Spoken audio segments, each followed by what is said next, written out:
Hello, good morning, welcome, Kalimera. We were waiting a bit of time just to be ready to get on streaming, because previous session was already in streaming and we need time to chat one and start the other. So, thank you, Gerald, for those highlight sessions that a week we have got in front of us. It was incredible previous session. Thank you very much. I know that you, your staff, and so many of you in this room, you put so many hours, so much effort to organize this Congress. And I have to tell you, it is not every organization that holds this sort of events every year at this scale. It's really an incredible Congress every year, every August. But I know, really, that it was it. Because by meeting like this regularly that we do in different parts of the world, we can really create a conversation. Or shall I say a dialogue? Probably I should say in this context, dialogue. A dialogue that can inform, that can support, that can catalyze change. It's this dialogue I want to talk about today in my final President's session. The dialogue I have started, that I have joined, to which I have been invited. And the change they can make happen, as I said yesterday, both within our field, our outside of it, among the communities we serve. But I want to start by looking back. Allow me to do, because I'm getting old, you know. And 42 years ago, back, in fact, to when I was just starting my professional career in the Public Library of Badalona, in Barcelona province, in Catalonia, in Spain. I was young, very young. And I know that everybody of you, do you know me, you can think that I'm still young in my heart. And I am. I'm totally young in my heart. But at that moment, I was really young. And I remember what it meant to be working in a public library, serving the public everyday people, all kind of publics, and I did this for 25 years.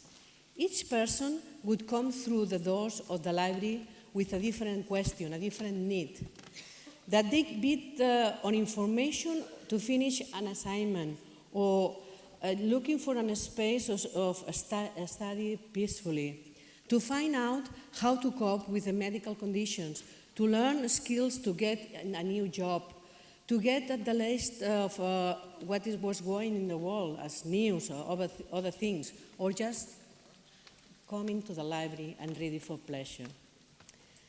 That was in 1977, a long time ago. Since then, there have been so many other activities I did, so many further reasons to walk through the library door, to fill in online government form, to visit a market space, to take part in a debate, to join an edit-a-thon. Everything that, because during 40 years, many things changed around libraries, around the libraries field. But despite the diversity of reasons for walking through that door, something brought them together at the library. I remember realizing, seeing how the library helped them, support them, accompanied them, how it changed their lives in hundreds of little ways. The seed of my presidential theme, Libraries, Motors of Change, was already planted. Next, a second flashback to myself 4 years ago. Less young, of course. Okay, but younger still, you know, in my heart. And very excited about the future, library's future, about IFLA's future. When I became IFLA president-elect at our Congress in Cape Town, in South Africa, when Donna Shida gave me the steward of IFLA, I had been fortunate in my career. National Library of Spain, President of FESAVIT, that is the Spanish Federation of Library Associations and Institutions, Vice President of EBLIDA, as you know, is the European Bureau of Libraries Information, and documentation associations, so many opportunities to see how libraries, individually or collectively, were working to improve lives. And now was my chance to take my message, libraries, motors of change, to the global level. So I'm a very privileged person. To build the foundation of a movement, to ensure that everyone, everywhere in the world, could benefit from the change that the libraries make happen. And of course, it found lots of other people with the same belief. This is the main important thing. The same passion, the same commitment. To list, of course, Gerald, who has provided such an excellent leadership for our headquarters team, for our organization. The foundations were there at the headquarters, in our members, in our professional units, all over the world. But how to build further, how to create a movement for change? For me, dialogue is central to any response. Because, as we heard in the opening ceremony yesterday, dialogue is such a powerful tool. It's incredible. Without dialogue, nothing can happen. There is a dialogue for understanding, because a true dialogue is not just about being listening, but listening to yourself. It's about asking questions in order to appreciate fully our similarities, our differences, our strengths, in order to find out what truly brings us together. There is a dialogue for democracy, because our field can only be truly united from the bottom up. And for this, everyone needs to feel engaged, feel evaluated, feel involved, that they are able to contribute their views and ideas, that they truly have a say. There is a dialogue for solutions, because no single one of us should claim a monopoly of knowledge or on good ideas, and this is our strength. Because by talking, by exchanging, we can find better ways to doing things. The Ideas Store is a great example of this at work. And there is a dialogue for advocacy, because our relationship with societies we serve is not just in one direction. Yes, our users rely on us. And when we are doing our jobs, we have a unique place in their lives. We are really the best for them when they are finding something that they need. But at the same time, libraries rely on the support of decision makers, funders, and communities. And to ensure that this support continues and grows, we need to talk with them to show the positive impact they can have. A highlight of my presidency has been the possibility to talk with people, to start conversations inside and outside of our field. It's amazing what doors the title of IFLA President opens. You cannot imagine. Be ready, Chris. You will see how many doors we will be open next week for you.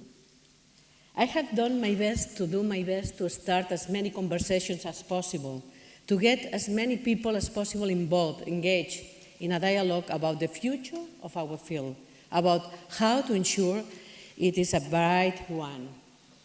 I have traveled around the world, met so many of you, and now, therefore, in my final president session, I want to share some of these dialogues to bring you in on our conversation.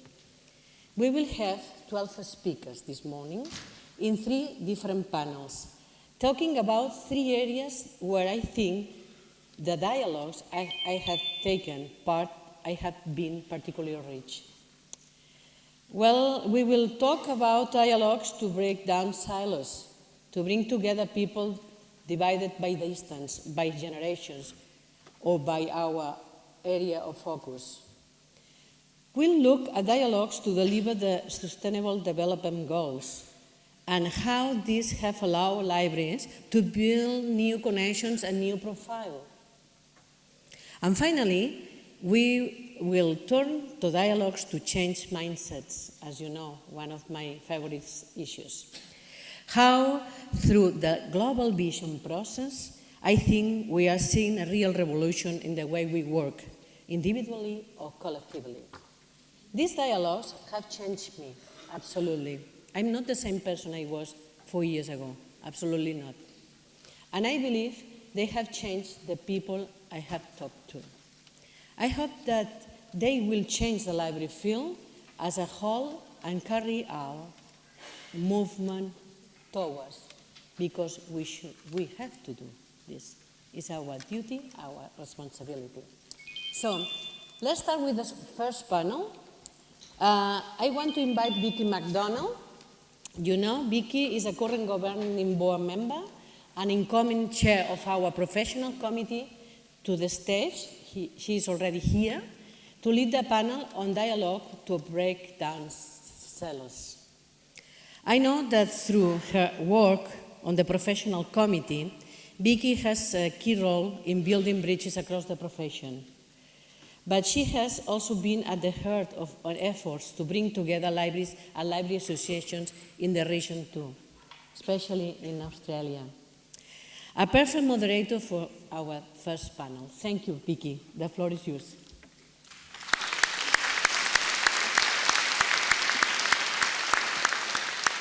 Thank you very much, Gloria, and thank you for the opportunity to be part of your President's session. And following on from the session that we just had on the IFLA highlights, I also congratulate you on the significant achievements over the last 2 years during your presidency. But as Gloria said, today we're going to have 3 discussions, and the discussion that I'm going to facilitate is around dialogues to break down silos. And I think that you would agree, as you reflect on this sector, we are very much a sector that collaborates and shares our experiences and our expertise. And in this session, we're going to discuss our collaboration and how we identify areas of common interest on how we can work together to achieve the change that we need to do. There will be 3 speakers, Antoine Torrens, Lauren Pay and Sonia Poulin. The first speaker that I'm going to invite up is Antoine Torrens, who is the convener of the New Professionals Special Interest Group. So Antoine, if you'd like to come forward. So Antoine will focus on the questions of new professionals, how they fit into our field and the opportunities that they have, and talk about the changes that he's seen in the past few years. So each of the speakers will have 5 minutes to give their presentation, and then we'll have a discussion following the 3 presentations. So please welcome Antoine.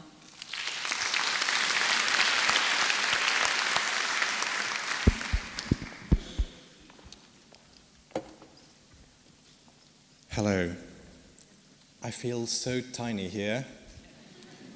Yeah. Well, I guess it's quite a librarian thing, you know, to feel tiny, and I'll try to forget that. You know, 2 years ago, I was in Wrocław, as some of us were, and I was listening to Gerald, to Gloria, and at that time I was thinking, I realized, well, maybe we know where we go.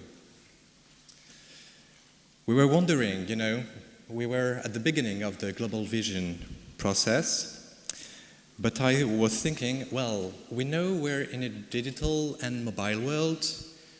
We know we're heading to a world where information gets controlled, and we know for sure that there will be, probably in the future, in the near future, more conflicts, climate disasters. We know a lot about the world. And basically we know where we want to go as librarians. Every year here at the World Library and Information Congress, we can see awesome posters. Not awful. Some of them are awful, but most of them are awesome. Incredible presentations, and basically my impression is that we know where we go. But my question is, do we go fast enough? Shouldn't we go faster? Because we talked a lot in the past few years about where we should go, what we should do, what we want to do, we didn't talk that much about the rhythm. And in my humble opinion, when we have talks with new professionals, you know, we had that incredible event that we try to have every year before IFLA conference that is called IFLA Camp with new professionals. It's called IFLA Camp, and we discuss many library issues, and we can feel that we want to go faster, we want more skills, we want to be more powerful. And let's be honest, in the past decades, we were not the main world changers. And I'm always wondering, are we late? Yeah, that's the only thing that will appear on that PowerPoint. I'm not a PowerPoint person. And somehow we were, and sometimes we are, but of course, world changers very often confess that there would be nothing without their libraries when they were young or when they were students. But still, we haven't created the incredible tools that we use today. We haven't created smartphones, we haven't created the internet. We had a part in it at some point. Especially, we have a big part in Wikipedia, I believe. But we haven't created those tools. So, in my humble opinion, we don't change the world enough. And Glòria has told us many times in the past few years that we need to be the motors of change, and in my opinion, there is nothing more true than that. And the thing is, we are so strong. I was saying at the beginning, we are tiny, I feel tiny. Yes, we are shy, we are librarians, we have some humility, and it's good. But the library map of the world, that incredible IFLA project, shows us how powerful we are. Glòria was saying it yesterday. We are so powerful. And when I'm at this congress, at this conference, I feel something every time, every year. I haven't been here for long, but every year still. I don't know if you feel it as well. Something like, you know, that feeling that we are global, that we are the planet, that we are a strong and united professional field. So the question is, how should we move faster? I don't have the answer, of course, today. Should we all go to work a few months at Google?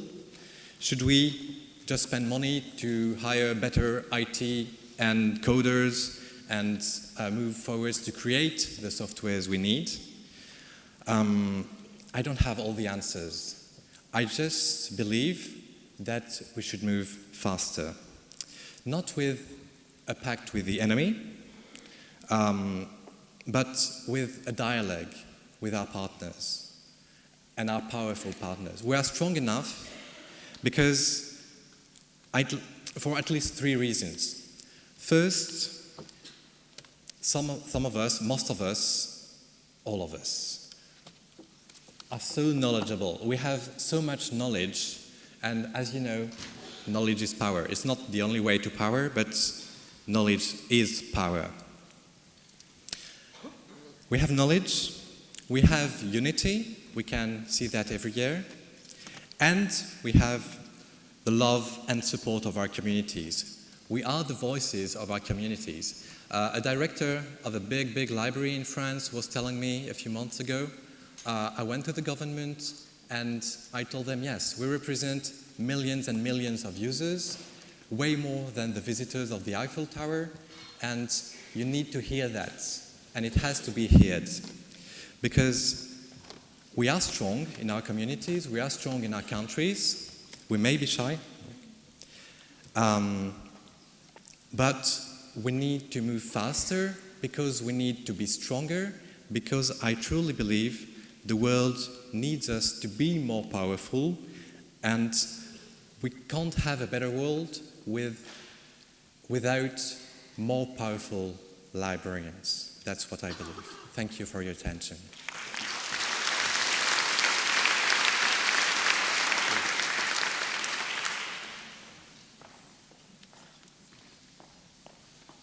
So thank you very much, Antoine. So I think you're telling us we need to move faster. We are powerful, and the world really needs us to be more powerful. So I think we'll explore some of that shortly in our discussion. So now I'd like to invite our second speaker to come to talk about breaking down silos. And our second speaker is Lauren Pay, and Lauren is from the Fiji Library Association in the Pacific. And Lauren will focus on the question of working across borders and what this means for libraries and library associations and how they can cooperate. Oh, sorry. Please welcome Lauren.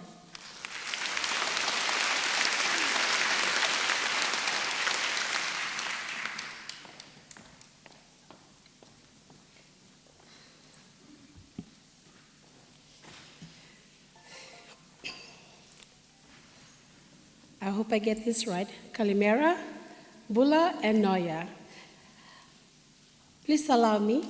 I am grateful to our Heavenly Father for the opportunity to be given to attend IFLA 2019. I also wish to acknowledge the current IFLA Council,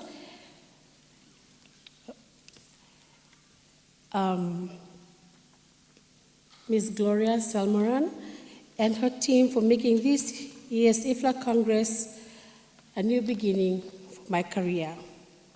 On the same note, I wish to also acknowledge Alison Dopey, Aineli Oceania Chairperson, Christine McKenzie, IFLA President-elect, and the Aineli Oceania Steer Group for organizing the Pacific Libraries SDG Advocacy Day workshop last year in Fiji.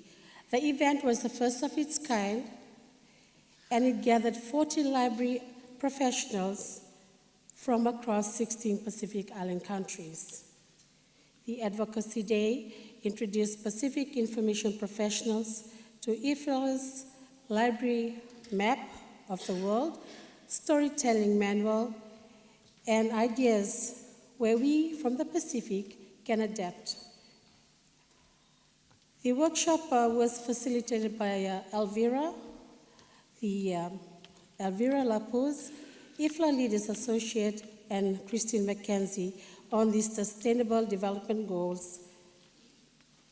And also the librarians were inspired by Deborah Jacobs to be an active voice for the librarians in the communities they serve.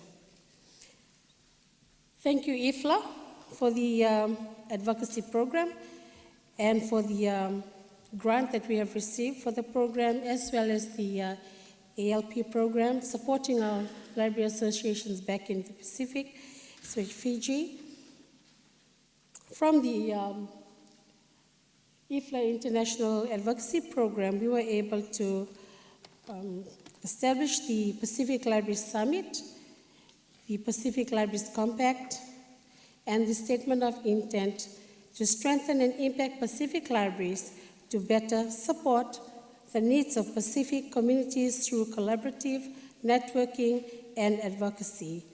Please visit our website, Pacific Libraries Network website, and the Fiji Library Association website for more information. In terms of dialogue, back in Fiji, dialogue is something traditional for us. We use the word talanoa.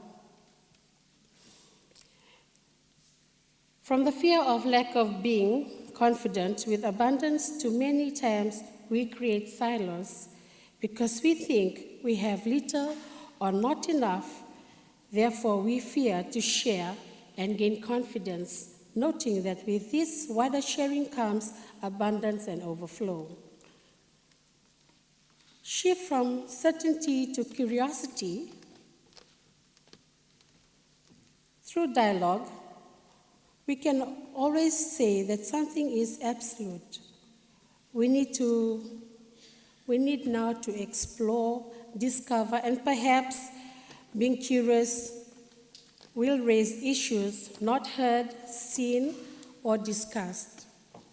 For example, the talanoa, or the concept of talanoa or dialogue, allows us to remove the silos and share the knowledge.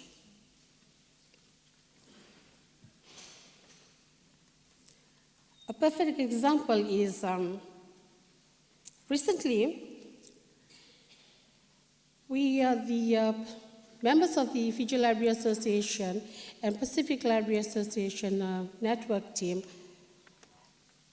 met with our president's office. It's a very high office in the country, and we were pleased to get feedback that he is willing to champion libraries in the country.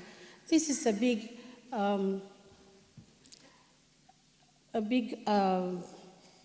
initiative and something that we will take pride of, having our president champion libraries in the country. In the Fijian context, dialogue means participating in informal setting to discuss an issue and also narrating and sharing issues with others. So for us, in terms of dialogue, it comes naturally with Pacific Island people. We love to Talanoa, and over simple conversation over the phone, we're able to network and confirm issues that we can better move forward in the future. I'd like to end with a favorite memory verse that I have. The Lord is the stronghold of my life, of whom shall I be afraid? Through dialogue, there is no thought of being afraid of anything. And I know through this motto of change, dialogue is the only way forward where we can strengthen libraries in the Pacific as well at the global stage. Thank you.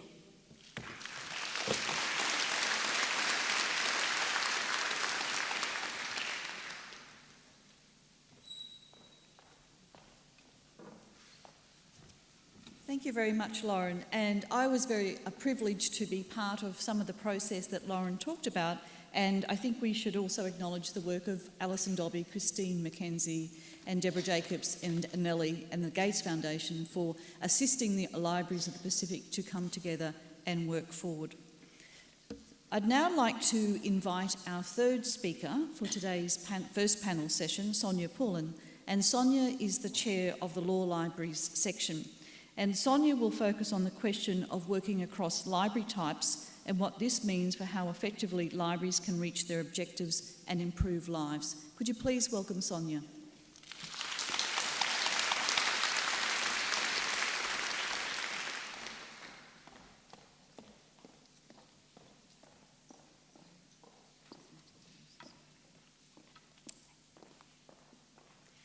Hello everyone in Athens and online. Like my colleague Antoine, I feel very tiny before this large group of people, but unlike Antoine, I am not shy.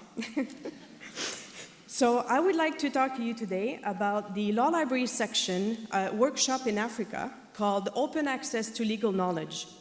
We wanted to support the law librarian community, both Anglophone and Francophone community, in their professional development effort. And because many of them do not have the possibility to attend conferences and workshops. In fact, many of our participants did not get the, oops.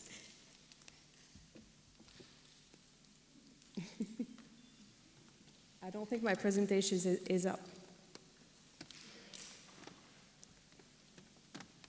So I will continue. So in fact, many of our participants never had the opportunity to attend a professional workshop or conference. As well, we wanted to increase the collaboration and the regional capacity amongst law librarians and information professionals. These goals were achieved through 5 thematic presentations during a 2-day workshop in each of the countries. We did presentation on legal research skills, open access, collection development, public legal education and information, and professional development, including networking, and we also talked about possibilities for grants and bursaries. After each of the big 5 themes, we actually engage roundtable discussions in terms of opportunities, challenges, and possibilities of collaborative initiatives amongst the group. At the end of the workshop, the conversation continued because we assigned, for each of the thematic group, we assigned a regional lead to continue the work in collaboration. We actually set up the group with distribution lists and online tools for collaboration and information. In addition, every participant had to deliver a 5-minute presentation on a topic of their choice. And this gave them the opportunity to actually practice their presentation skills. Many of them told us that not only did they had never attended a professional conference, but they had never presented before a group of individuals. So how we were able to achieve this is really through collaboration, support, and partnership. First of all, we're very grateful to have received money from IFLA for the past 3 years through Project Grant. We received 4,000 euros for each of the workshops. In addition, it was very important for our section to actually break down the silos and work with the International Association of Law Libraries, of whom we had never done any work. We share a similar mandate, but we do different things. So we reached out to the International Association of Law Libraries and asked that they jointly collaborate with us in terms of delivering those workshops. And they also gave us $3,000 US for each of the workshops in forms of travel bursaries. We also felt that both organizations, there was really a start of collaboration because we believe that we have much to achieve by working together. We also partnered with publishers. We, for the first workshop, Hein Online from the United States provided us with $2,000 for the workshop. And the last 2 workshops, the Francophone workshop, we received more than 1,000 euros from Cairn from France. In total, for $9,000 to $10,000, we were able to deliver a workshop, a 2-day workshop. I also want to acknowledge the dedication and passion of the organizing committee from the United States, Canada, Norway, and each of the host countries that help us organize these workshops in terms of their time, and many of them actually self-funded their way to Africa. So what is the impact of all this? Well, with the support, collaboration, and partnership, we were able to deliver 3 2-day workshops so far in Uganda, in Côte d'Ivoire, and in Senegal, in both English and French. We had more than 100 participants coming from 19 different countries, 19. Many of our participants since then have been able to receive travel bursaries, education grant to attend other conferences, and someone just completed a 3-week fellowship at Cornell University in the United States. So also, we have received news that the collaborative work on the creation of a law library association in Africa is underway. We have received for our review a business case to open legal information centers in Côte d'Ivoire, and there's been ongoing collaboration and initiative, and I can go on and on and on, but I have 1 minute left. We have been, and we know the participant told us how grateful they were that IFLA and the International Association of Law Library came to Africa because they cannot come here. We will have a 4th workshop this year in December in Delhi, India. And while the concept of an annual conference is wonderful, we think there has to be alternative ways to bring IFLA and other organization conferences to other countries, to some of the regions. So for less than $10,000 per workshop, we think that this was a great return on investment for IFLA and the International Association of Law Libraries. At next year's conference in Dublin, we will focus on the actual the impact that these workshops had on each of the participants, invite them to come and speak to us, and to really talk about their impact, the impact on their professional development and on their regional law library community. So stay tuned.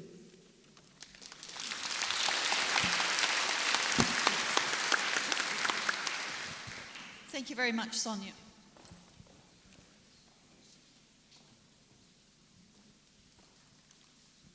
Thank you very much, Sonia, and certainly a great success story, and congratulations to your section for the work that you've been doing, particularly in Africa. So we've had three very different perspectives on the issue of breaking down silos, and I have a couple of questions that I'm now going to present to our 3 panellists today. So for each of you, Is there things that you've heard in each other's presentations that resonated with your own experiences?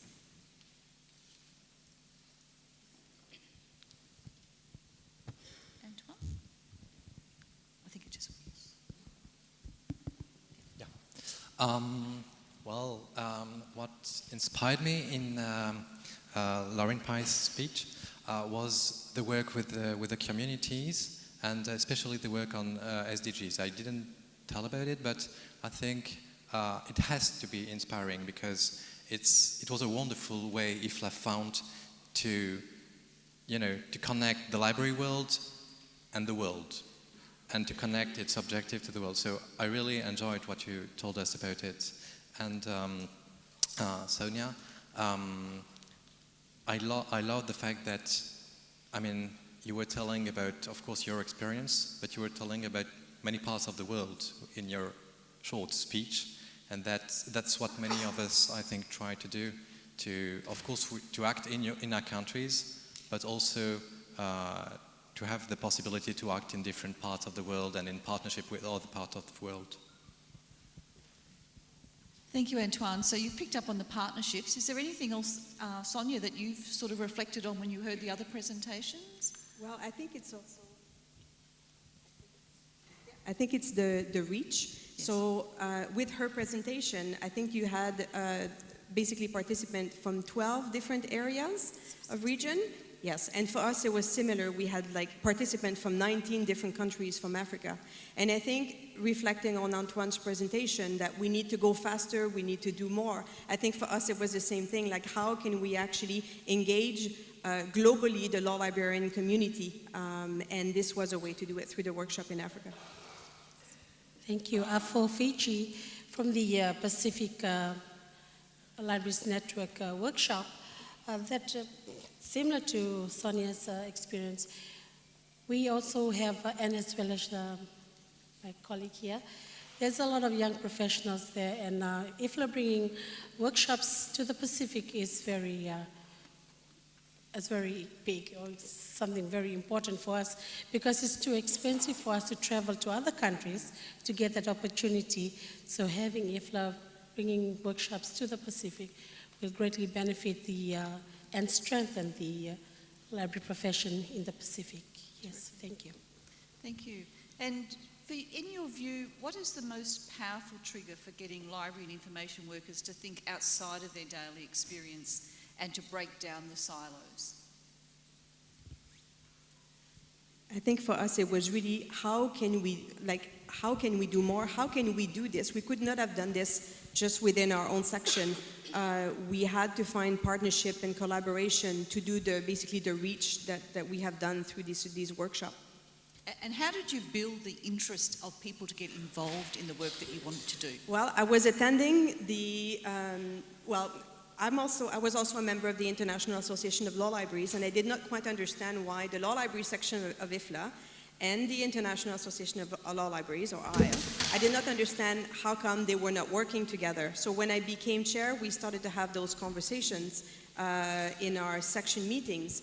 And I actually talked about the possibility of these workshops, and I presented as well. I talked about this at the International Association of Law Library Conference, and I think I piqued a lot of interest, and people came to see me, and we got together, and we basically approached IFLA to get the grant, and that's really how it started. I think it was the interest of doing something for the law librarian community in Africa. So Antoine talked about not moving fast enough. Did you find that you were able to actually gather the enthusiasm to move forward quickly? Absolutely. So I attended the conference. It was at the end of July, beginning of August, already more than 3 years ago. So we gathered the group of people within a month, and then we basically submitted a project fund to IFLA. And just a few months later, we knew we had the funds, and then we started to plan the workshop, and that's how it happened. And now it's going to be our 4th year delivering this workshop. So identifying the common objectives and goals was really what moved you along. Absolutely. Terrific. So Antoine, did you have any sort of, what do you think is the powerful trigger for getting library and information workers to think outside of their daily experience? Yeah, I think we won't manage to think outside the box if we don't work outside our libraries. And let me tell you a story. 3 years ago, just after the Wrocław conference, just after the Columbus conference, I quitted my job as a librarian, and I stopped being a librarian during 1 year, and I had to write my PhD, and I needed time, and but of course I had no salary, so I was in quite a quiet place in Palestine, and to earn money, because I had no money, I worked in a little guest house. And I was a bit frightened at the beginning, but after 1 week or 2 weeks, I was in the guest house and I was helping running it, and I realized that it was all because of librarian skills. Because to run a place, to keep it clean, to keep it welcoming for many different people, that's what we do as librarians. To welcome people, to give information so that they stay longer, you know. When you run a guest house, it's good that they spend more nights. So the more information you give, the more nights they will spend. And it's the same amount of work for you, but more money for the guest house. So of course it's a different experience, but I think we forget too often that our librarian skills are incredible skills that could be used in many other fields. And that's why I think we're able to partner with very powerful companies, with very powerful governments, because our skills are bigger than what we think. And we can apply them in many other fields. That's a great observation. Thank you, Antoine. So we're nearly out of time, so I've just got one. If you can just give me a quick answer to this next question, each of you, is what's the single most effective contribution that IFLA has made in your particular perspective to breaking down silos? So would you like to give a response first, Lauren? IFLA, right now with IFLA being on the web, we're able to access IFLA from any part of the country back in the Pacific. So their influence in coming down into the Pacific, that is one platform that they can use through social media and through the associations as well. Yes. And as we heard earlier, the new IFLA website will be launched later this year, and it looks fantastic. Sonia, the one single thing that IFLA could do? Well, I think the one thing that encouraged us as well to do this, and I think it's just the fantastic work of all the sections within IFLA, and also the fact that we've been partnering with other sections to deliver. So I think this for us was like, okay, what can we do more? And we need to look at other library associations to actually partner and deliver even more. Thank you. And Antoine? One of the elements that were very useful in the past few years and that IFLA delivered was the trend report. I used it a lot, and 2 days ago, Christine McKenzie, our future new president, was saying, if we want change, we need people to feel the need of change. And the trend report helped us do that, and I'm really looking forward to the next trend report, or something else that would be the equivalent of the trend report, because that's also what it is about. When I come to IFLA conference, I try to identify trends that will help me understand the future of the world and understand how we can change and move faster. A common theme for you, Antoine. So, of course, the trend report's available on the IFLA website, and I think we'll hear more about the trend report in the coming days as well. But we've had a very limited time, but I think we've found out some great stories about what's being done to break down silos. So can you please join me in thanking our three panellists, Sonia, Lauren and Antoine. Thank you.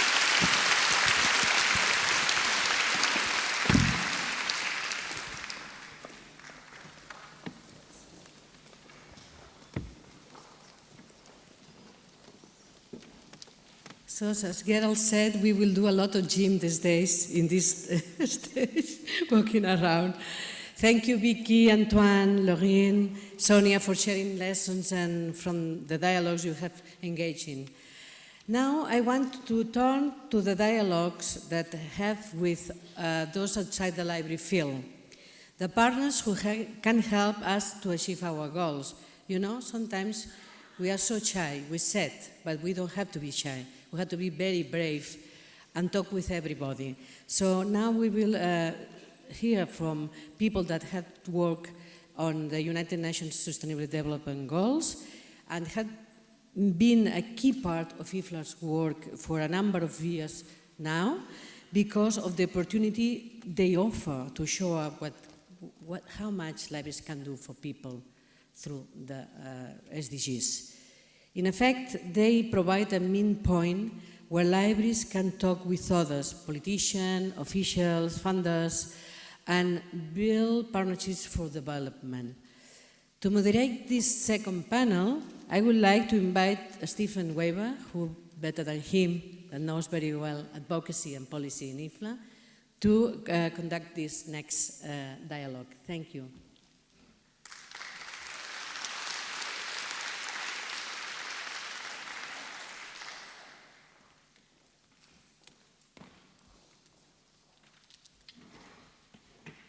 Sorry about the sound effects there. So thank you, Gloria.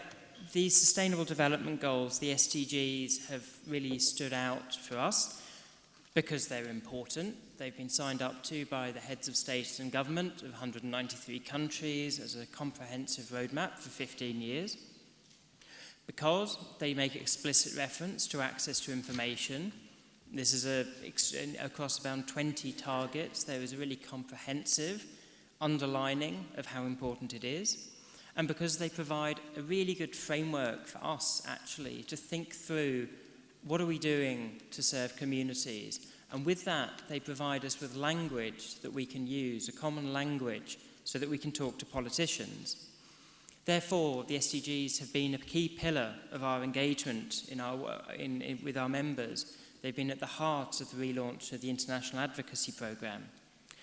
Because just as the SDGs have been a way of bringing countries together to dialogue about how they are going to make progress in different areas, in health, in agriculture, they've also brought us together as a field. So it's a great opportunity to share some of the learning, some of the dialogues that we've started and that Gloria has been able to animate around the subject of the SDGs. So first of all, I would like to invite Maria Angelica Fuentes to the stage. Maria Angelica is a librarian at the Library of Congress of Chile and is also a national board member of the National Association of Librarians of Chile.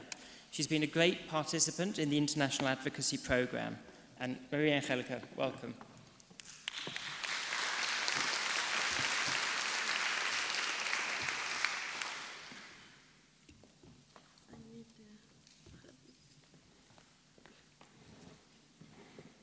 Thanks. Buenos días, Kalimara, good morning. Hablaré en español, que es mi idioma. Les voy a contar cómo nosotros trabajamos desde el Colegio de Bibliotecarios de Chile, los ODS. ¿Cómo empezamos? Identificamos los ODS y las bibliotecas. Cuando empezamos a conversar de esto, con la sociedad de la información, con las metas del milenio, dijimos, se habla de información, pero no veíamos a las bibliotecas. Y empezamos a trabajar e intentar posicionar a las bibliotecas en nuestros programas. Cuando aparecieron los Objetivos de Desarrollo Sostenible y en el punto 16 se habla expresamente del acceso a la información, dijimos, aquí estamos. Luego aparecieron los proyectos IAP de IFLA, del cual nos adjudicamos un proyecto, y ahí definitivamente empezamos a trabajar empoderando a las bibliotecas como espacios de acceso a la información y a los bibliotecarios como estos agentes para el cambio. Presentamos este proyecto, miramos en nuestra región, América Latina, quiénes faltaban, a quiénes teníamos que integrar. Nos faltaba Bolivia, Paraguay y Ecuador. Los convocamos, los invitamos a ser parte de este proyecto y Chile, como ustedes saben, es una larga franja y angosta franja de tierra y dijimos tenemos que descentralizar este proyecto y fuimos a las regiones. ¿Cómo lo planteamos? Planteamos una serie de talleres en distintos puntos del país norte, centro y sur, y convocamos a estos países y amigos vecinos que no estaban integrados inicialmente en estos proyectos. Generamos estos talleres y empezamos a trabajar. Lo primero que vimos fue, identificamos que efectivamente teníamos que posicionar a los bibliotecarios en los ODS. ¿Cómo nos veíamos en los ODS? ¿Estamos en los ODS? Sí, estamos en todos. Esa fue nuestro primer imperativo, vernos que cada uno de nosotros, cada una de las personas que estuvieron presentes en esos talleres se viera en todos los ODS, de todas las formas posibles. De pronto, en el día a día, nos perdemos y no vemos que somos tan importantes, no solo para el acceso a la información, como agentes de cambio. Luego de eso, empezamos a trabajar con el entorno, con la oficina técnica de los ODS, en este caso ya particularmente en Chile. Fuimos golpeando muchas puertas, estuvimos muchas veces esperando, pero no claudicamos, continuamos, conocimos gente, empezamos a participar en todos los talleres que la oficina técnica de Chile empezó a implementar con los distintos ODS. Empezamos a trabajar en los informes. En ese momento nuestra meta fue: queremos estar en el informe voluntario que Chile presenta en las Naciones Unidas. Sabíamos que era un tremendo desafío. Queríamos que en ese informe dijera bibliotecas, bibliotecarios, colegios bibliotecarios, IFLA, proyectos, comunidad, trabajo en equipo. Lo logramos. En junio Chile presentó el informe voluntario y estuvimos presentes. Fuimos parte dentro del informe de la sociedad civil como uno de los agentes activamente participativos en los ODS y en la Agenda 2030.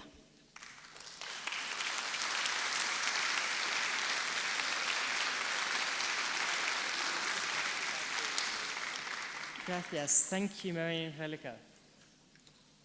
So now, I would like to invite to the stage Randa Chidiak, who is the Executive Director of the Library of the Catholic Holy Spirit University in Lebanon. She is a 5-year president of the Lebanese Library Association, and since then has continued to engage on communications and public relations on behalf of the association. And once again, she's been a fantastic participant in our work on advocacy around the Sustainable Development Goals. Randa.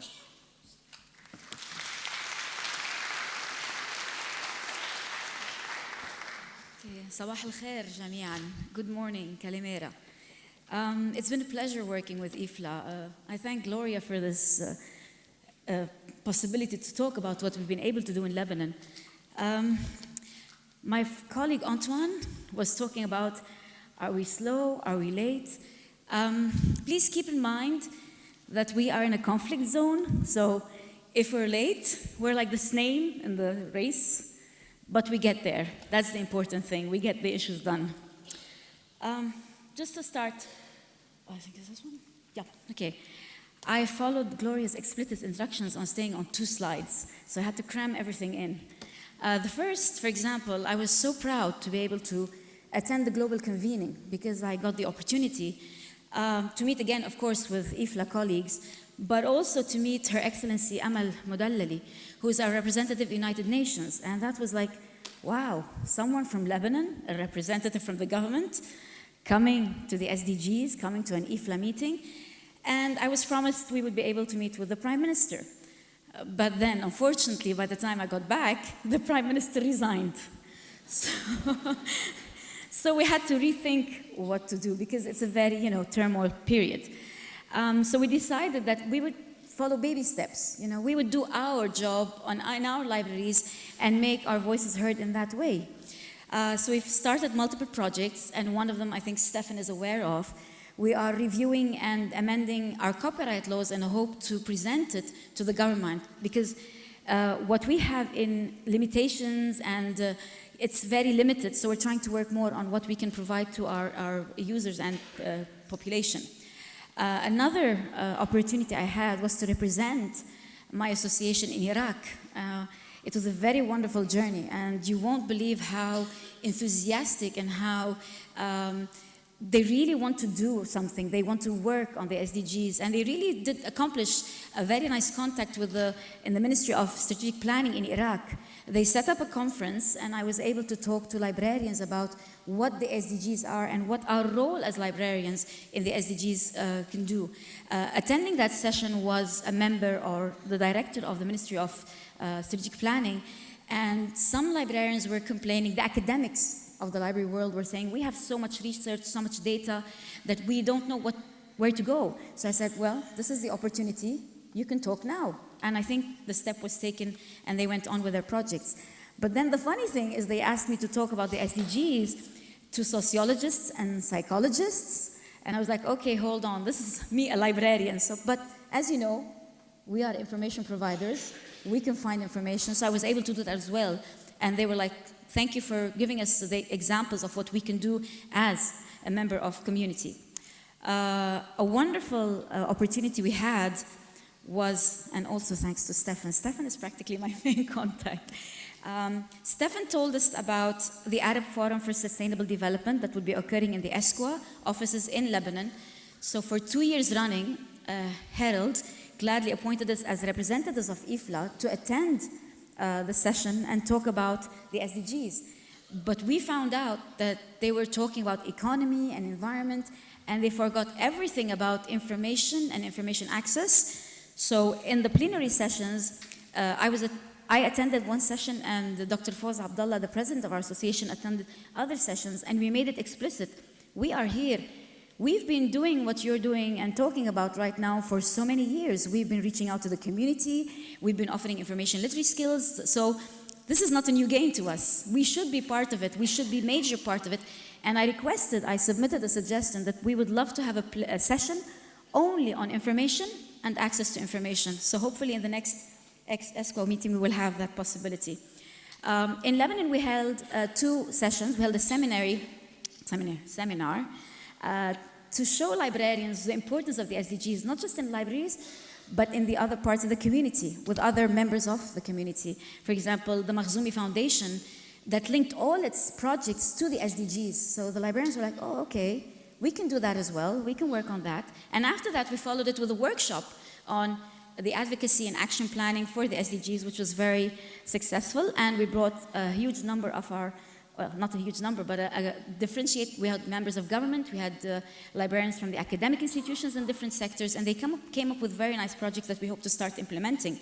And finally, we had the Global Vision workshop, and that was an interesting workshop, and we explicitly intended to have the young members of our association part of that workshop. And they were able to see that the Global Vision provided them with the opportunity that, okay, as librarians, we should think outside the box, not traditionally the way we're working, but start bringing things, as Antoine said, from our daily life, our other experiences, whatever we can do, and implement it. And they came up with, I loved it, but they came up with a song, a traditional folklore song. They used the folkloric Lebanese dabke and music to come up with a song about information literacy. And I hope we will be able to share that with you soon. So that's the experience in Lebanon. We're slow, but I think we're getting there step by step, and we will be able to achieve the goals of IFLA and the plan and the strategic plan they're flowing through. So thank you for this opportunity.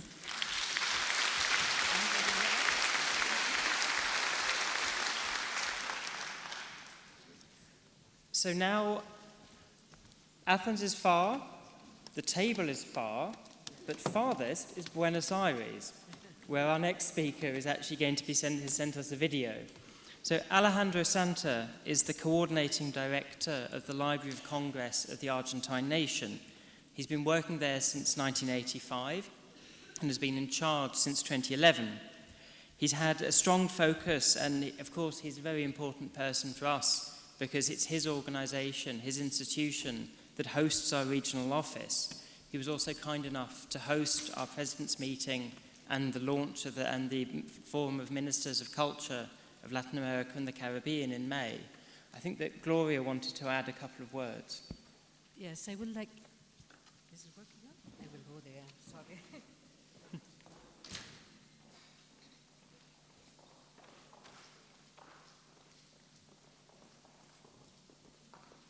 I want to add something about this video because, of course, we invite our general manager of the regional office from Latin America, Alejandro Santa, but due to the situation in Argentina, political crisis and as well social and economical crisis, he decided to stay there with his people working and staying by what is going to happen in the next weeks. So I really want to thank him, all his help support during these years, especially because my motto, Life is Motors of Change, started some years ago in Argentina.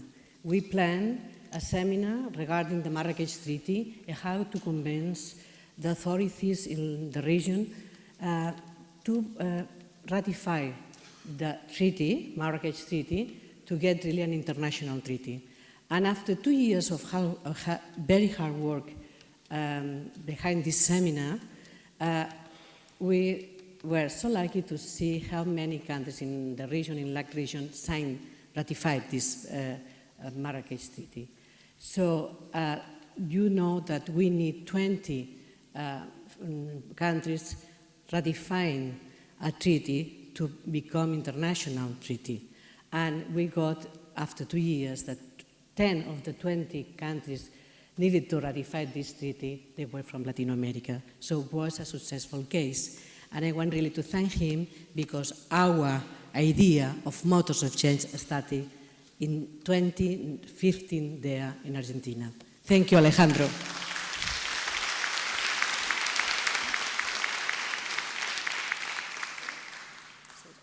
Alejandro will be speaking in Spanish, so those of you who need headsets, please put them on now.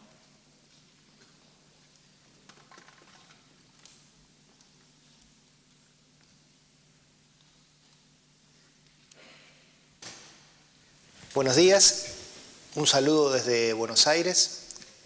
Quería contarles que en el año 2015 comenzamos un camino que se denominó Motores para el Cambio, inspirados en la figura de Glòria Pérez-Salmerón, que en su momento en la ciudad de Buenos Aires lanza su consigna Motores para el Cambio.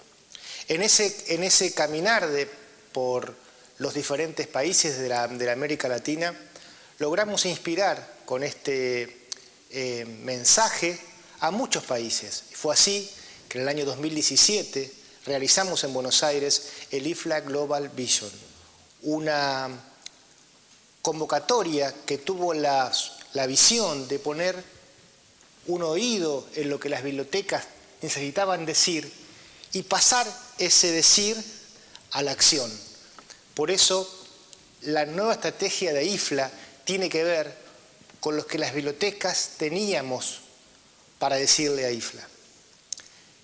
En el año 2019 realizamos en Buenos Aires, en el Congreso de la Nación, el Foro de Ministros de Cultura de América Latina y del Caribe. En ese foro logramos firmar por 13 países la Declaración de Buenos Aires, una declaración basada en los Objetivos de Desarrollo Sostenible de la ONU. Objetivos que fueron aprobados en el 2015, que tienen que ver con la mejora de la calidad de vida de los ciudadanos de este planeta.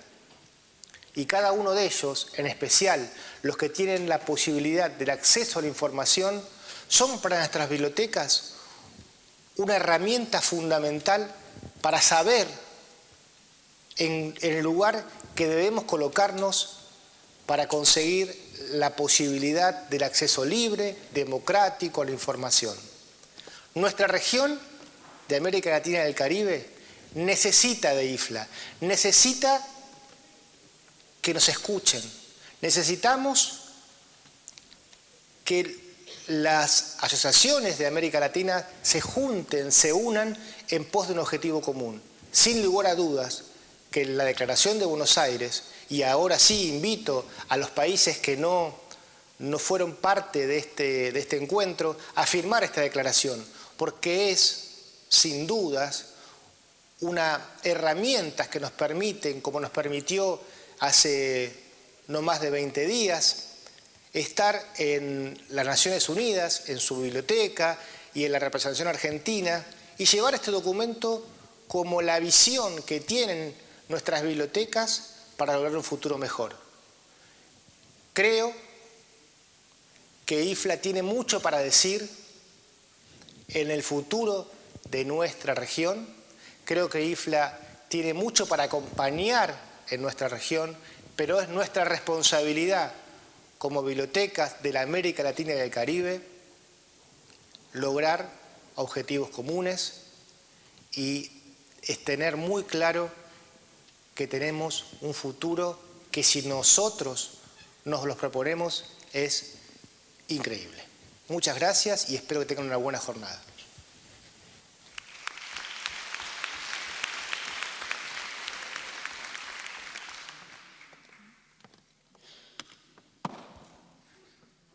So, thank you obviously to Alejandro, thank you to Maria Angelica, thank you to Randa.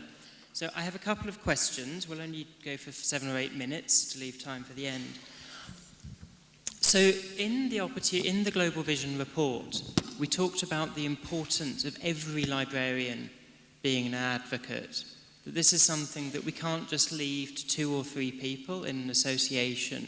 We need to mobilize all of our forces. How do you think we can achieve this? I think it's first of all to equip them with the tools that they require to advocate, because as librarians we have the tendency of living in our own little world. So now we have to start reaching out, and I think this generation has the potential because they're very outspoken, they have the social media, they're very good at expressing their ideas. So maybe we can take advantage of that and equip them with the tools that they need to actually speak about our field and, advocate for libraries. Sí. Yo creo que tenemos que reforzar el liderazgo, empoderamiento de estos nuevos profesionales, invitarlos, convocarlos, incluso de alguna forma, entre comillas, obligarlos a participar, a que se vean reflejados y que tomemos todas las herramientas. Hoy día estaba escuchando al inicio el mapa de IFLA. Hay una serie de herramientas que hoy día tenemos para demostrar que somos importantes y que somos agentes de cambio. I like the idea of obligatory advocacy training. Thank you.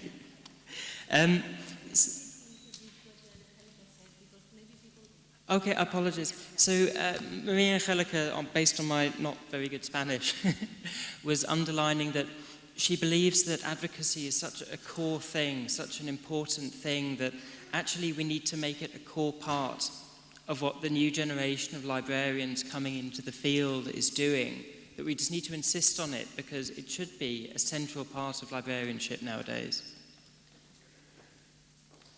Yeah, my Spanish is hit and miss. We're doing okay. Second question.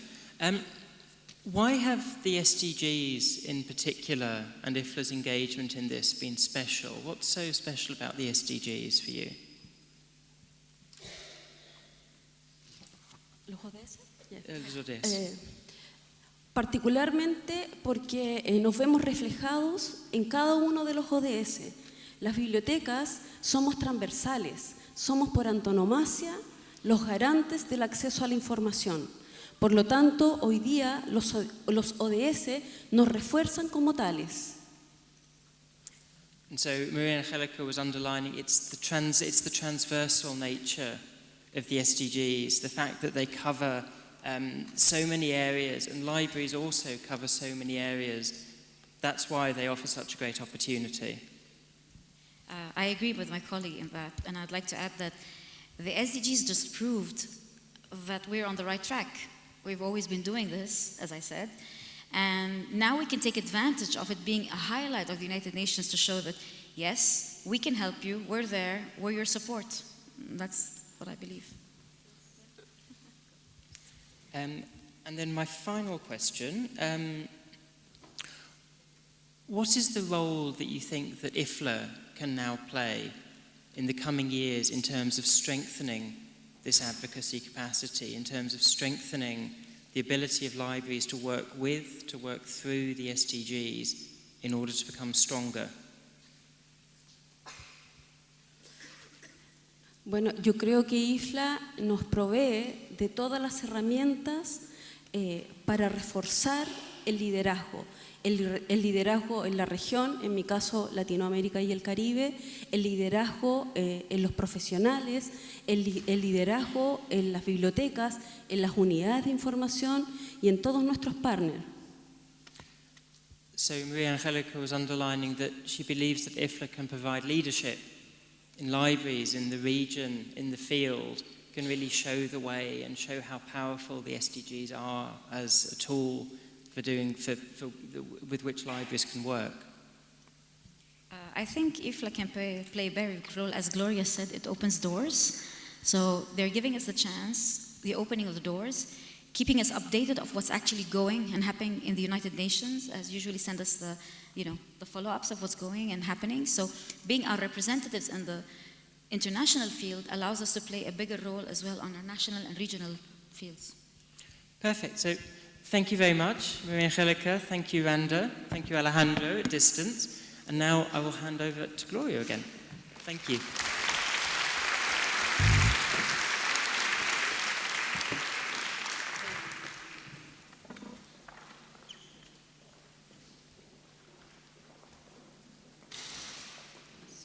Before, of course, thank you to Randa, Maria Angelica, and Alejandro, and to you, Stephen. Congratulations on the new conversations we had working on the SDGs and allow us to open up these doors I was telling you. Before starting the third and last panel, I want to announce you that please don't leave this room when we will finish, because in several minutes we will launch our IFLA strategy. So stay here and stay tuned to know more about our new strategy. Finally, in this third panel, I want to come to a real person passion, you know. This is mindset change, creating a positive way of thinking about our field, the instinct to collaborate, to innovate, to motivate ourselves to go further. I have been so lucky, as I told you these last days, to be president of IFLA at the same time as our global vision process, launched by our Secretary General Gerald Leiner in April 2017 here in Athens. And it was been such an exciting time, such an exciting process, because crucially, I believe it really has brought us closer to a truly united global field. We had a lot of conversations, a lot of dialogues, so we met in many places of the world. And of course, I think that who better to moderate the final panel, looking at the changes brought by the global conversation, that Gerald himself. So I invite Gerald to come here and start your moderation panel. Thank you.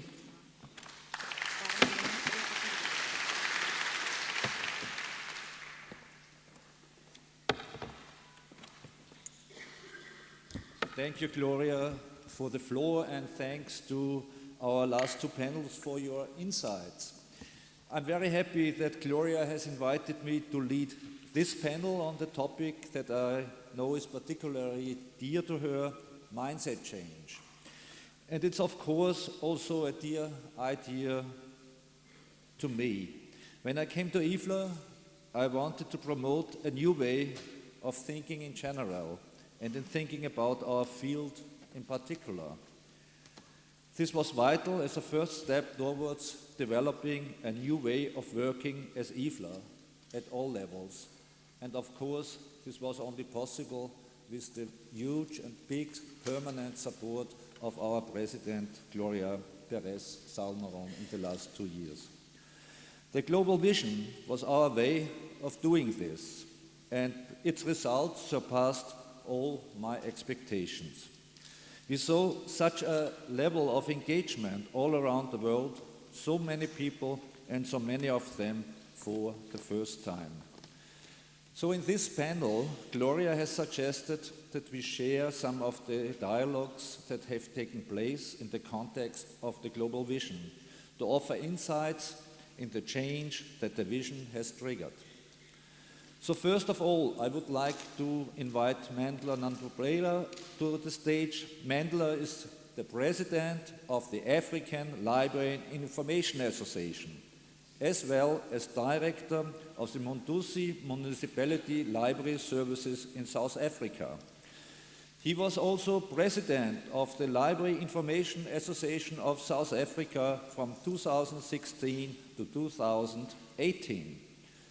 And in this role, Mandla played a very active role in the global vision discussion at both the national and the regional level. Therefore, I would like to invite you to talk about your experience as a participant in our regional workshops. Mandla, please, the floor is yours.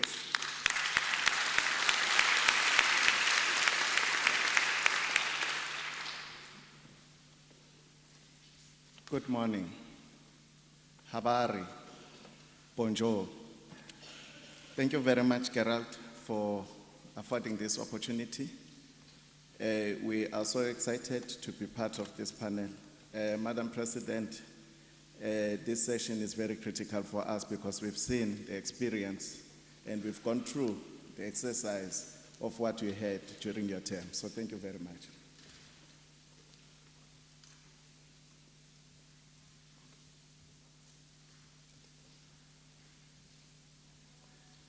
The biggest impact that we had in Africa as a continent, it started when, at the same time, when IFLA was approaching us with all of the programs that they wanted to implement globally. And then global libraries as well became a part of it, where ideas within the continent, Africa, were shared through ACAFI, which was bringing together different structures. That was IFLA, AFLA, IFIL, TASHA, and World Reader. In that exercise or experience, a big impact started in the continent. ACAFI was initiated at the same time when IFLA was starting to implement the global libraries, the global vision together with the IAP. So for us in the continent, a lot of programs started booming. And every corner of Africa, you'll hear something happening. And myself, John Tsebe Butle in South Africa, Sekhametsi Rocky, we started working on the IAP as the project, and the whole province, country was shaken by that. It was a very big impact that took place within the Library Association and the national libraries as well in the continent.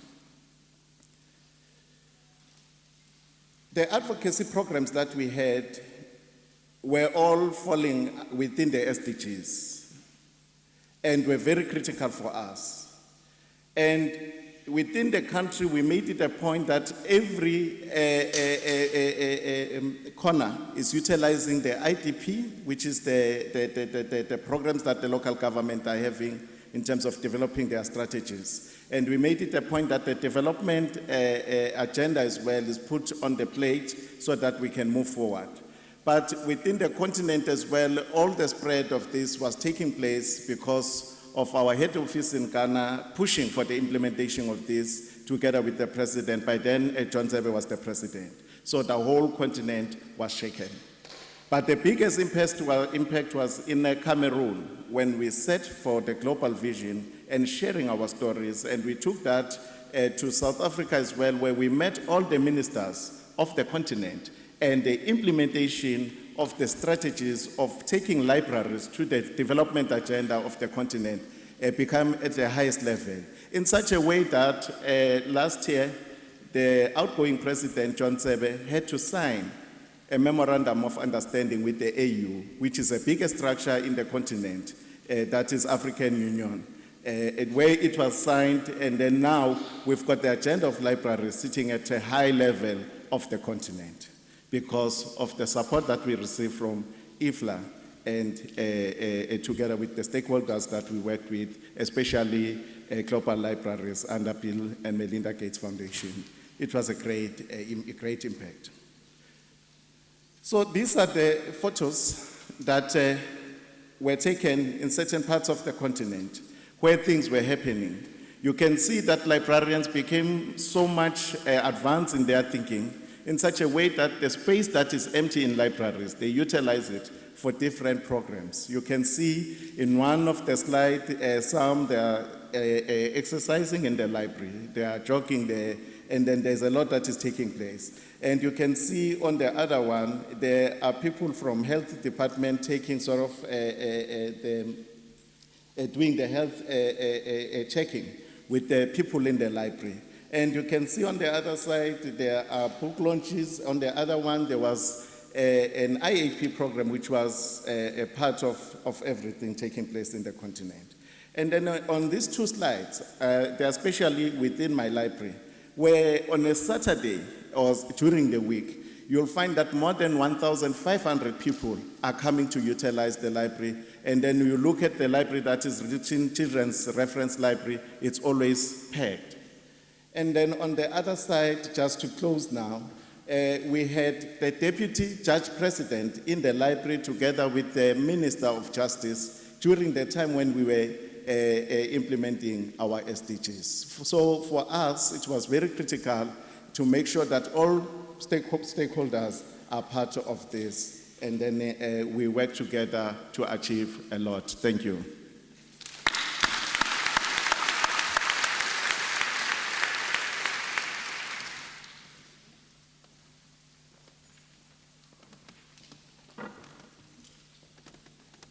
Thank you, Mandla, for your speech, and thank you also that you have given us an example of IFLA's new regional work. Library associations are extremely important for us to reach our colleagues in the countries, and this was the reason why IFLA organized in the last 2 years a series of regional workshops where we invited all representatives from library associations in the world in altogether 10 workshops in Northern America, in Latin America, in Europe, in Asia and in Africa.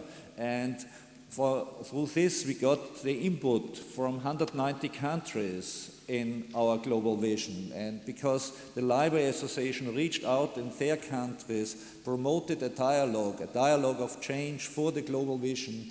And thank you, Mandla, that you were so active in Africa and that Africa's voice is represented also in the global vision. Another very important target group, of course, for us are our professional units. We can be so proud that IFLA has the biggest brain trust in the library field. 1,100 experts are working permanently for the global library field, producing guidelines, producing ideas, support for our professionals worldwide. And of course, this is needed, and we need also the response from the professional units. And therefore, we promoted the discussion about the future of the library field, especially with our professional units. And we started the discussion about the global vision here in Athens 2.5 years ago at the lighthouse of the National Library with a workshop with representatives from all 60 professional units and special interest groups. 130 people assembled 2.5 years ago at the lighthouse, where our cultural evening will also take place tomorrow evening. And it was the start of this global discussion, wonderful. And then we continued in Barcelona at Gloria's president's meeting and discussed it on. And I would like now to invite Katharina Eisberg, as Library Director of Helsingborg Public Library since 2013, as well as active at the national level in coordinating the network of public library directors and the Swedish IFLA network. She is also an active member of our section on continued professional development and workspace learning, or at least will be until Thursday when she joins our new governing board. I would like to invite Katharina in her capacity as former chair, or as current chair still, to talk about how the Global Vision process has had an impact in the work of IFLA's professional units. Please, Katharina, join me here.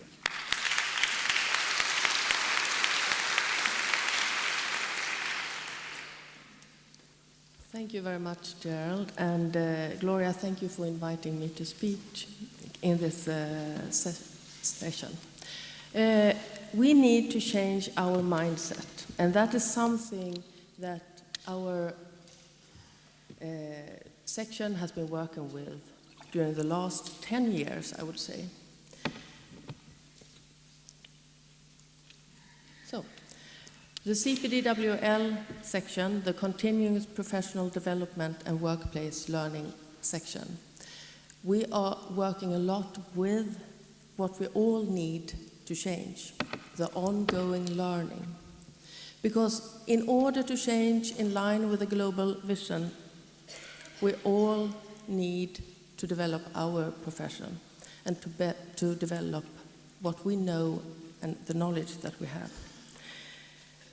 And the CPDWL section has been wanted to change the way that the Congress is working. We had used much more dynamic methods for the last 10 years.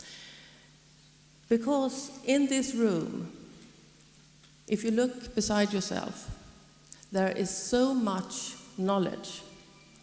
All the participants and all within the IFLA family, we all have a tremendous knowledge and experience. And we need to use that. And the CPDWL section really believes that in order to have more dynamic sessions like knowledge cafes and workshops, everyone can talk to each other. So we were really happy when the Global Vision came along and speaking in the same way as we had done.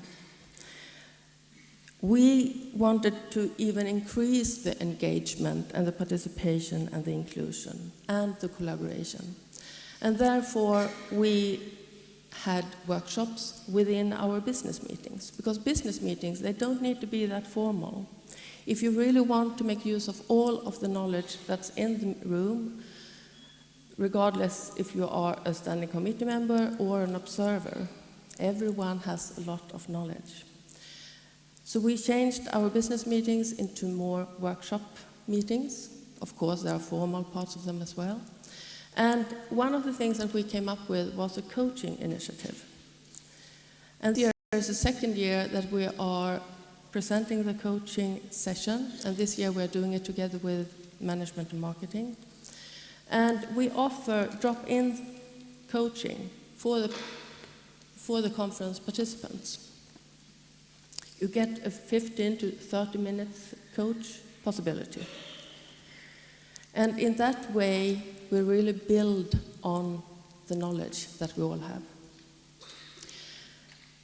The CPD guidelines, the Continuous Professional Development Guidelines, is another part which also is in line with the Global Vision process, which also helps all of the global IFLA world to develop how they work with the continuous professional development. And of course, the dynamic meetings and the sessions is part of the result. Whenever I give a presentation, I always, even if it's locally or nationally, even if it's on leadership empowerment or digital inclusion, I always try to use a slide from the Global Vision. And for today, I choose the one that we want to be less bureaucratic, inflexible, and resistant to change. We need to challenge our current structures and behaviors. We need to change our mindset. And we need to do that together. And as you can see, we are formal in our meetings, but we are also informal. So there are two pictures here from the standing committee meetings, where we have broken up the room into smaller groups, which gives everyone more time to speak. And then we have also the knowledge cafes, which we have been running for many years, together with knowledge management and the parliamentary section.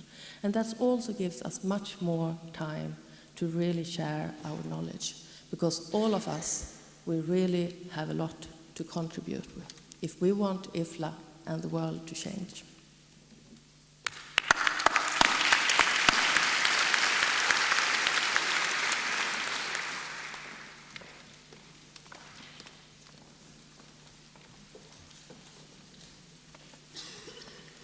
Thank you, Katharina, for these insights. It was really overwhelming to get all this input from our professional sections and to get all these reports and ideas back, which are so inspiring.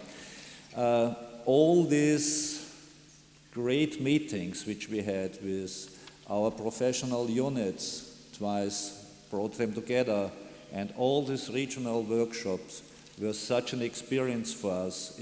I guess it was a big push forwards for IFLA. On the other hand, it was rather expensive for us to bring all the people together.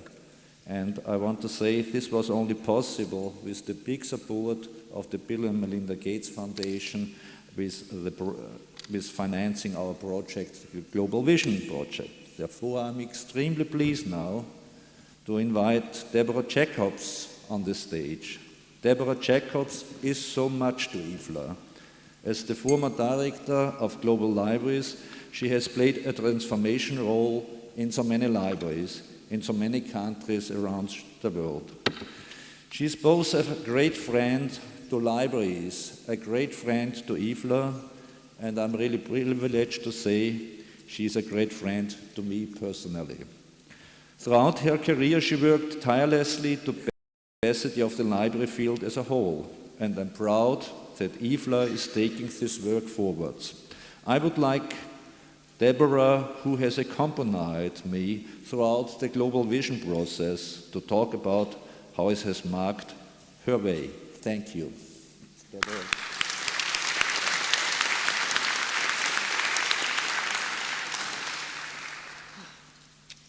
I guess I need to stand up to see people. This has been a great session, Gloria, that you've organized, and I'm sure that the people that are online are feeling like we are in here. Oh, I want to talk to each of the speakers, and so thank you for this, and I'm glad it's early in Congress that we can have that kind of time. I have been lucky enough to be part of this process from the very beginning, but before, whoops, I have the wrong thing. The beginning. Most of you know this, that the Global Library, or many of you I'm sure do, that the Global Libraries program at the Gates Foundation has ended.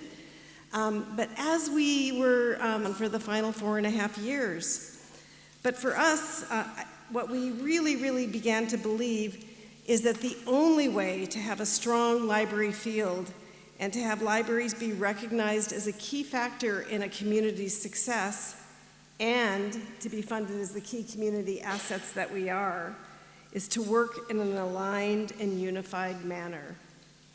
We knew when we exited and that we were going to be leaving some money to some final key partners, we knew that had to include IFLA. But what made such a big difference for us is when the transition happened, and we always loved having IFLA as a partner, and had successful work with them, like building strong library associations. But when Gerald Leitner was hired, his vision of libraries working in an aligned way so corresponded with ours that, that we were pleased to then now be looking at working even more collaboratively together, because to have a strong field, you need a strong global organization that understands the importance of libraries, librarian organizations, and NGOs of all types working in an aligned way and not as simple one-offs. So as part of that, the first thing that happened, and it happened immediately when Gerald barely had staff in place to do it, was the creation of the Global Vision Project. And I know for those of us that were at that first meeting in Athens that's been mentioned, how many people here were at that meeting? It's So just a few. It was a remarkable meeting, but kind of nobody knew exactly what was happening and what was this whole thing going to be about. But this morning at the previous session when Despina was talking about the Global Vision, and she talked about how the Global Vision document was foundational to everything IFLA does. I think that that's so important to remember, and it's important to remember that those 4 pages with the 10 challenges and opportunities are as strong as they ever have been. But in terms of what I just learned this morning about mindset change, I want to mention the last piece, which is at that meeting we had people that had never met, people from professional units that had all been serving IFLA, but in a different way, and hadn't known each other. And so people stood like this.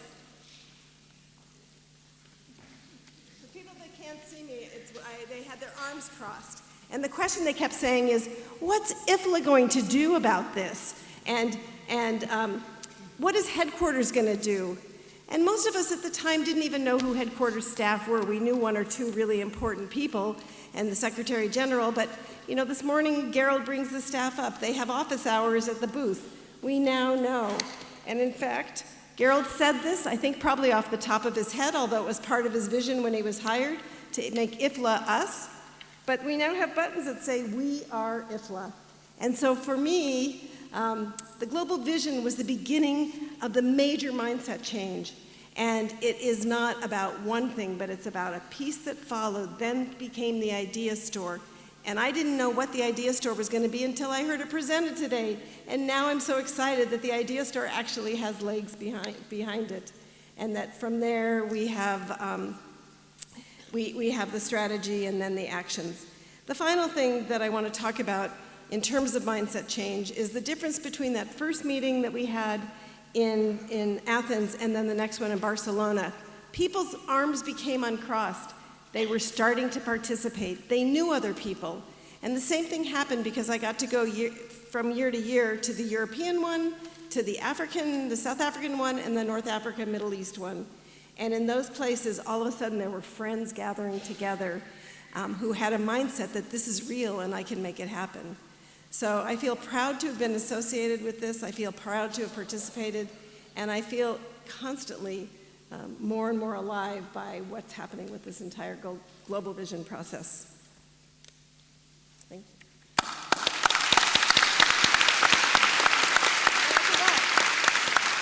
I was so excited about the mindset change that this is something a mayor gave me when I was 39 years old, and I built my very first library.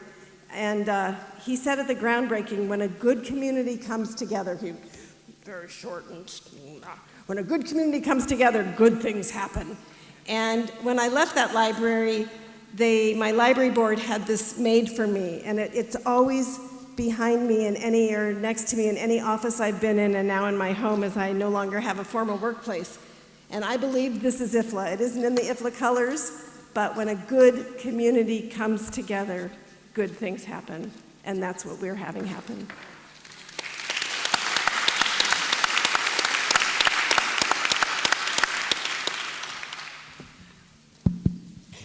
Thank you so much, Deborah. I want to thank all of you for great talks here. I guess we got an impression how vibrant this work was, how much inspiration, how much engagement is in this whole discussion, and it's great to celebrate it here together with you, to go further, to see what will happen in the future, how can we make each other stronger. I would like to use the opportunity for to ask you some questions here on the table. We have heard in the previous tables so much about breaking down silos, advocacy, especially regarding the SDGs. What is there really the role of mindset change for you when we're talking about advocacy, breaking down silos? What is needed when we speak about mindset change here? Katharina, could you start?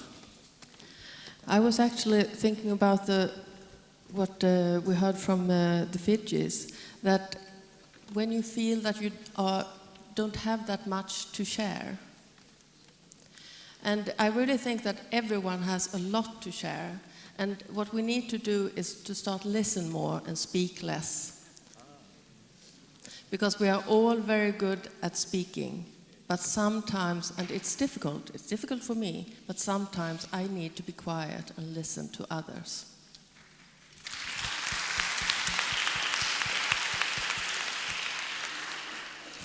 The issue of mindset change is very critical.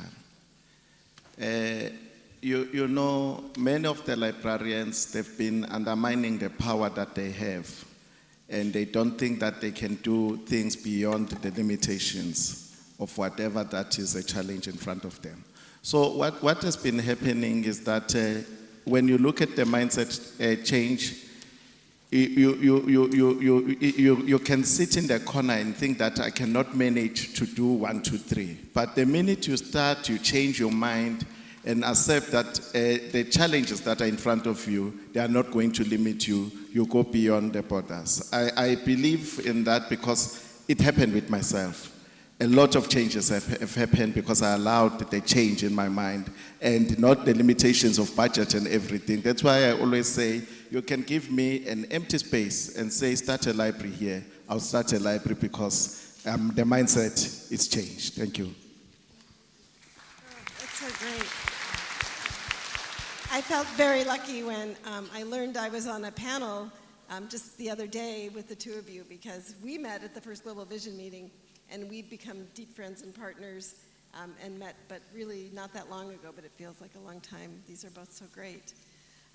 For me, and I'm going to have you hold this because I'm going to do some visuals for me when I'm ready.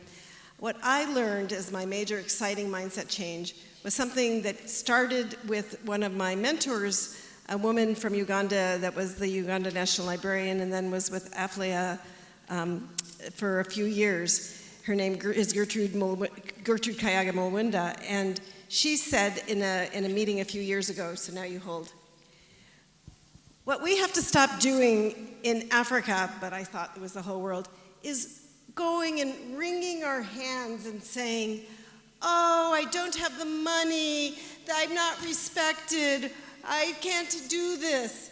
And it's kind of like you say, then you've learned about an empty room. But what happened, and because a lot of my time more recently has been on the Pacific Islands, but before that was in the African continent, is there are now hundreds of librarians that say, yes, I can. Yes, I can. Great. I thank you, Katharina, that you mentioned it. I really think this is extremely important. If you want to change the mindset, then you have first to listen. And you know this great IFLA slogan, IFLA is the global voice of libraries. Yes, that's great. We're doing all to advocate for libraries in the world.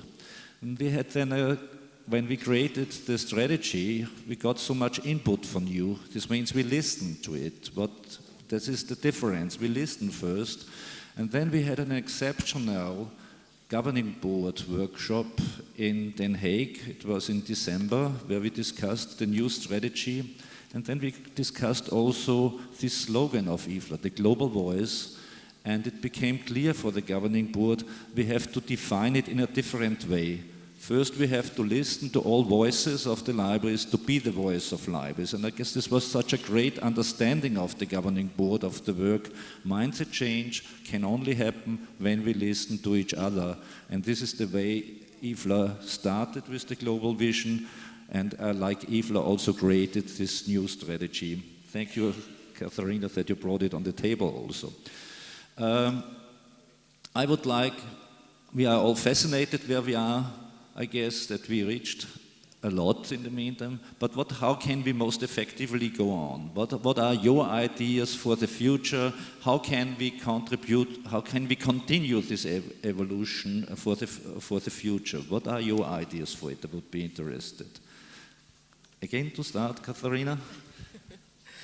I really think that in order to continue this work, we need to continue to be as use the participative process that we have been using in the global vision process, so that everyone can contribute. But I also think that it's important that we increase the work on really being visible and being part of all of the world, because IFLA is a global thing. And there are countries where we are not so visible and where IFLA is not represented. And I think that that is actually key to change, that we are IFLA, but we have to make sure that we are global. And we need to do that step by step. It's not a quick fix.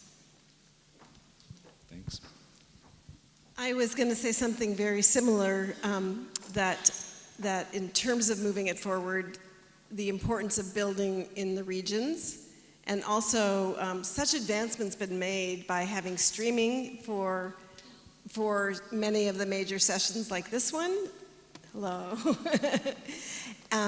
But to have, and I know the governing board has thought about this, to be having more opportunities in substantive workshops and conferences. And I know IFLA that's something that you're thinking about. So for me, it's the same thing. IFLA is so successful where we have members, and we need to deepen that, and then have strong offices like you showed us in Argentina. I think I'm almost on the same point, but I want to further elaborate on this, that the most critical thing that we have to look at for continuing from this, it's the issue of the goal 17 in the SDGs, the collaboration and partnership, to create more of collaborations and partnerships so that more engagements are taking place at a level of a library association in that particular country and at a level of the continent as well. There are a lot of collaborations and partnerships that should be taking place. And then if IFLA is supporting that, I think more can be done. Thank you so much. Really great ideas for the future, and what is clear, collaboration is all. We can do it only together, because we together are IFLA, and this is the spirit of the new strategy which we will launch here in this room in 20 minutes. This means stay tuned, we will finish here in 5 minutes, but come back at 11:45 at this historic moment of IFLA's new strategy, which was built by you and for you. We need you, we go together, otherwise we will not succeed. Many thanks to the panelists for really great input, and I hand over now to Glòria.